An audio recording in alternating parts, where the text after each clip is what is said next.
No one ever asked me if I wanted to be a caregiver sister to a child with autism. But my parents decided for me. My sister has severe autism, and I resent her for turning my life into a constant struggle. I know that sounds awful, but honestly, it doesn't feel wrong to say. From the moment she was born, it was like I disappeared from my parents' world. I was 6, excited to be a big sister, but that excitement faded fast. The change wasn't instant, it crept in slowly, but it was impossible to ignore.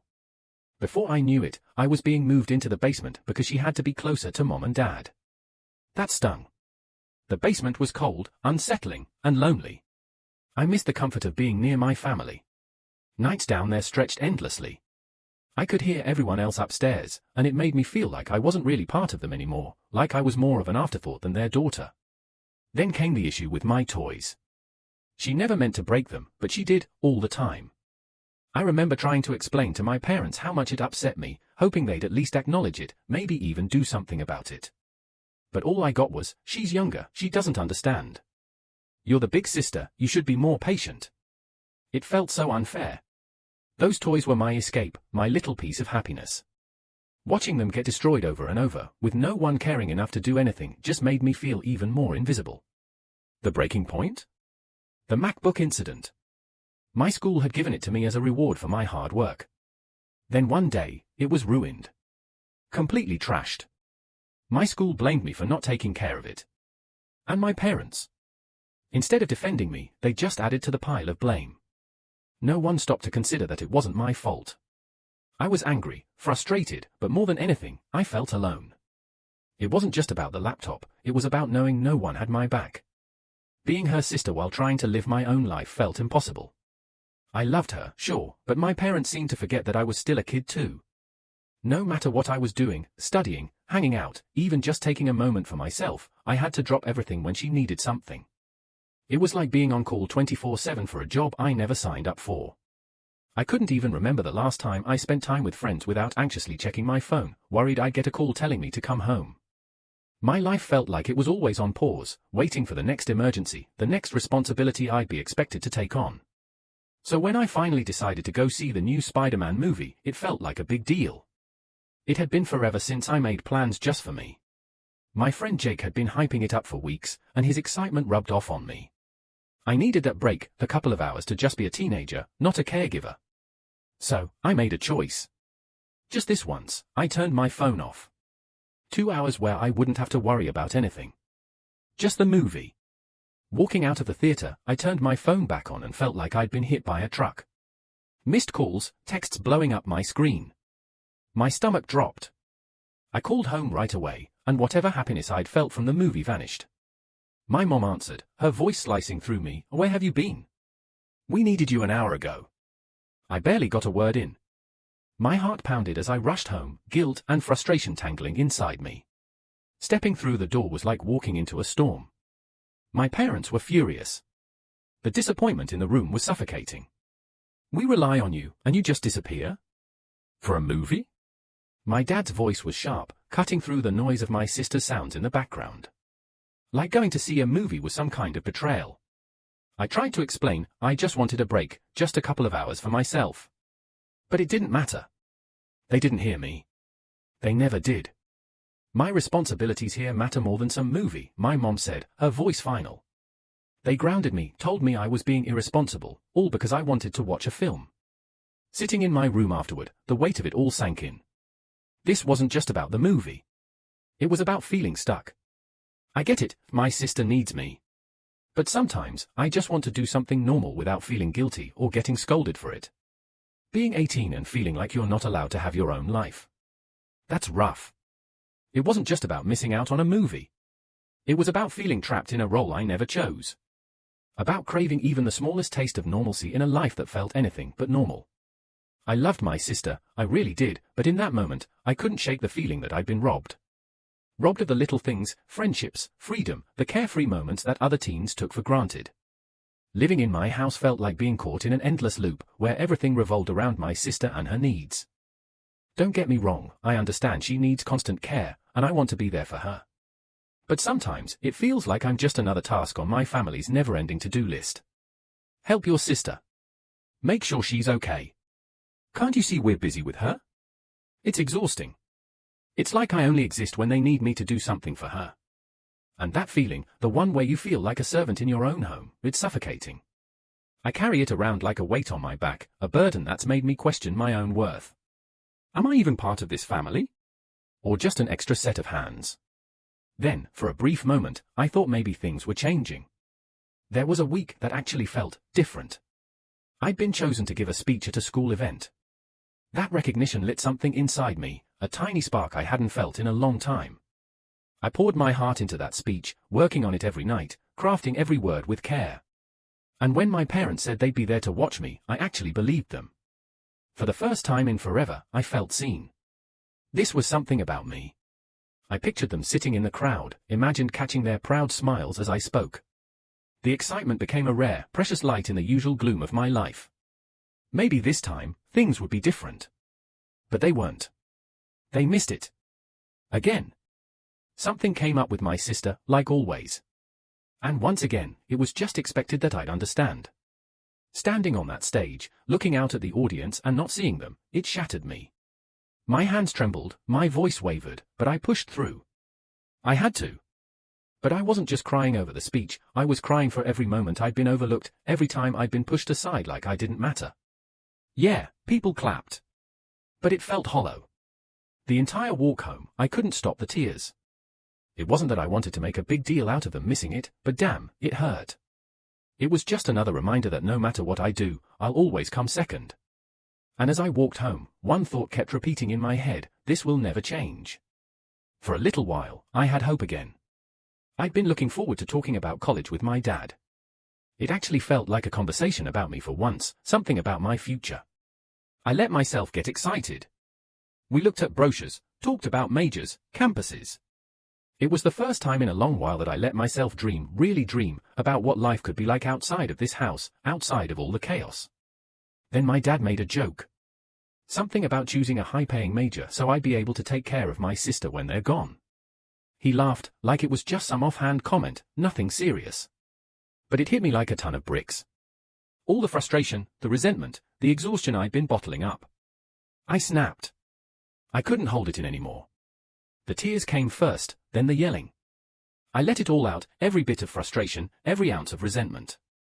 I told my dad exactly how unfair it was that my entire life had been shaped around taking care of my sister, like I was never meant to have anything of my own. I tried to make him understand how much I'd had to sacrifice, how everything always came back to her needs, never mine. But they didn't get it. My parents just stood there, watching me like I was speaking a language they didn't understand. No reassurance, no apology, just blank stares. Their faces were so cold, so distant, like they genuinely couldn't grasp why I was so upset over what they saw as just a joke. And that's when it hit me. They weren't going to hear me. So I ran to my room, slammed the door, and stayed there. Hours passed. Then an entire night. Not once did they check on me. No knock. No text. Nothing. It was like my outburst never even happened. And that was the worst part. Sitting there, feeling more alone than ever, I realized something painful. No matter how much I hurt, it wasn't enough for them to notice. My feelings didn't matter. My exhaustion, my anger, my sadness, none of it was enough to make them see me as anything more than my sister's future caretaker. Was I wrong for wanting more? For wanting to be something beyond just a backup plan for my sister? Because right then, it sure felt like I was nothing to them. Just an insurance policy for after they're gone. As the hours stretched into a full day, and then another, something inside me shifted. I couldn't shake the feeling that something had to change. This wasn't just about needing a break, it was about needing space. Space to breathe.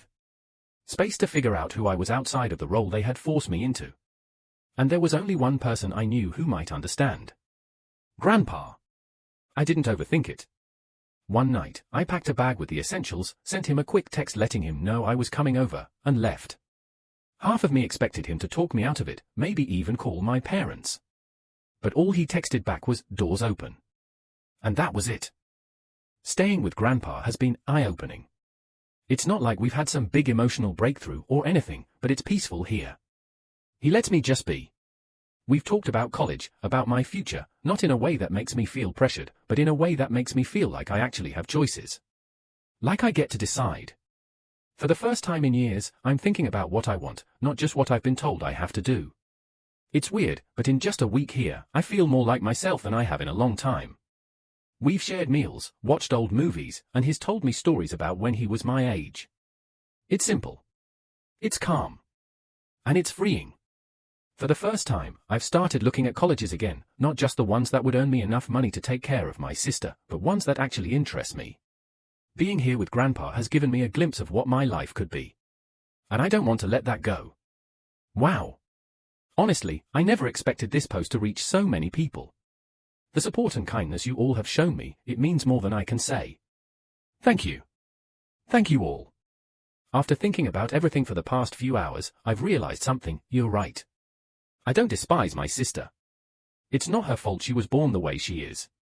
My parents came to talk to me after my breakdown, but I couldn't bring myself to say anything. I just cried and asked them to leave. They ended up making arrangements with my grandpa for me to stay with him for now. They want to talk things through, but we all agreed that I need some space first. We're supposed to sit down later this week and finally have that conversation. Honestly, I don't know how that's going to go. But for now, I just want to say thank you to everyone who's reached out, supported me, or just taken the time to listen. When I first got to Grandpa's, I told him everything. Why I broke down the way I did. How things had been at home for so long. How I'd basically been my sister's full-time caregiver on top of school and everything else. How that stupid joke about college just made everything crash down on me all at once. I knew he'd be upset. But I didn't expect him to be that upset. He wasn't just surprised, he was horrified. And then, as I kept talking, I saw his shock turn into something else. Anger. Real, deep, furious anger. Especially when he found out that my sister was supposed to have professional help.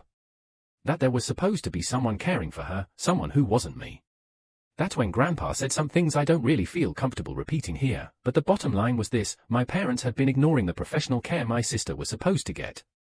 They were putting it all on me, and worse, they'd been lying to the rest of the family about it. He told me straight up not to talk to my parents unless he was there. Honestly? That was a relief. He said he'd deal with them first, figure things out, and be there with me for any future conversations. But it wasn't just Grandpa. Over the next few days, my phone was blowing up, my aunts, my uncles, my cousins. Everyone was checking in, asking if I was okay. And every single one of them was just as shocked as Grandpa had been. Turns out, my parents had been telling the whole family that they had a professional caregiver for my sister. That they were using money from the family to help pay for it. Except, that caregiver never existed. They'd been lying. For years. And now? Everyone is furious. This past week has been a lot. A total rollercoaster. Painful, yeah, but also kind of eye-opening in ways I never expected. Because for the first time, I'm realizing that I'm not alone. My extended family has been stepping up in ways I didn't even know I needed. Grandpa, especially, he keeps calling this lost time and trying to make up for it. He's been pushing me to just be a teenager again. To go out with my friends. To relax. To do things just because I want to, not because I feel like I have to. It's weird, but nice. And it's not just him. My aunts, my uncles, they've all been around this week. Checking in. Bringing over food. Sitting down and actually listening. For the first time in a long time, I feel seen. It's like my family is going out of their way to make sure I know I'm not alone in this. They're showing up, checking in, just being there, and honestly, it's overwhelming in the best way possible. For the first time in forever, I'm not just the sister. Not just the caretaker. I'm just me. And that feels really damn good. Then came Saturday night. The big talk with my parents. Calling it a disaster doesn't even begin to cover it. I went in hoping, just maybe, we could start fixing things. That they'd see how much they'd hurt me. That we could at least start something, some kind of repair. Instead? It all fell apart even worse than before. They actually admitted to a lot of it. The lies. The money. The way they'd put everything on me. But the kicker? Not one apology. Not a single sorry. Nothing. Instead, they doubled down. My dad, he actually said I was born to be my sister's caretaker. Like that was my whole purpose. Like that was all I was ever meant to be. I lost it. Everything I'd been holding in, the anger, the betrayal, the sheer exhaustion of it all, it just exploded. I laid it all out. The lies about the caretaker. The money they took from the family and didn't spend on my sister's care. The way they used me like some built-in solution instead of actually doing their job as parents. And they just dodged. Made excuses. Brushed it off like it was nothing. By the time I walked out of that room, I knew. There was nothing left to fix. That tiny sliver of hope I had? Gone. So, I made my decision. I'm done. I sat down with Grandpa and my uncle that night, and we all agreed, it's best if I don't go back. And today? Today's the day I officially move out. I'm staying with Grandpa permanently now. It feels surreal, making this huge change, but it also feels right. For the first time in a long time, I feel like I get to make choices about my life. And I've already made another one. I'm leaving the state for college. As soon as I graduate high school, I'm out.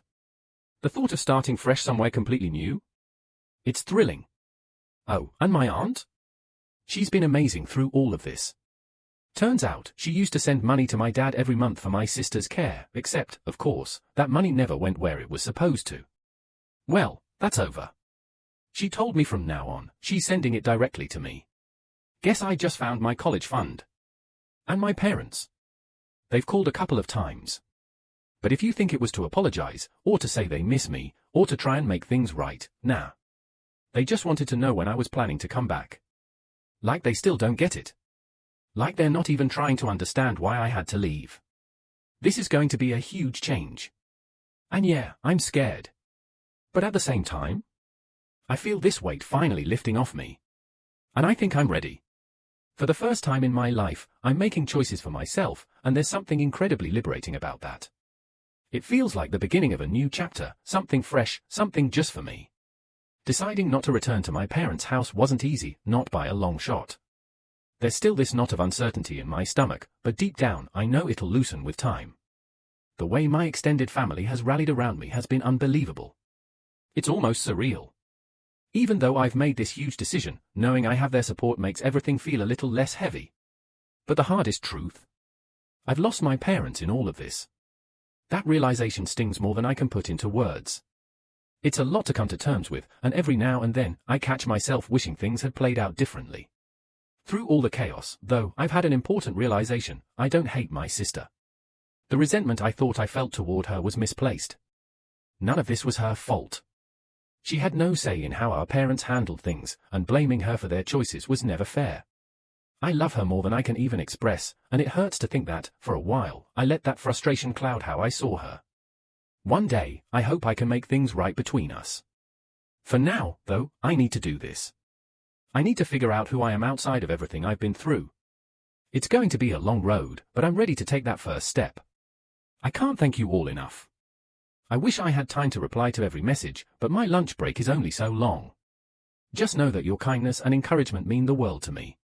I'll update you all later tonight about how the move went, but until then, thank you. Moving out felt unreal. Grandpa and my uncle were there with me every step of the way, helping me box up my life piece by piece. Anything that held meaning, we packed. We made sure to grab all the essentials, too: birth certificate, social security card, anything I'd need for this new beginning. The whole process felt strangely official, like I was gathering up the last remnants of my old life to step into something entirely different. As for my parents, they barely said a word. My dad left with my sister not long after I arrived, leaving just my mom standing there, watching as we packed. She didn't speak much, just lingered in the background, making everything feel even more tense. The silence was thick, uncomfortable. And then, just as we were about to walk out the door, she finally cracked. She broke down and told me she loved me. Said she'd miss me. After all the days of cold indifference, those words hit in a way I wasn't expecting. I hugged her. Said goodbye. And let me tell you, it was one of the hardest things I've ever done. Now, sitting in my new room at Grandpa's house, that moment keeps replaying in my head. Did she really mean what she said? After everything that's happened, I honestly don't know. But I want to believe she did. Right now, all I can do is focus on what's ahead. Maybe, with time, things with my parents can be repaired. Maybe not. Either way, I'm finally moving forward.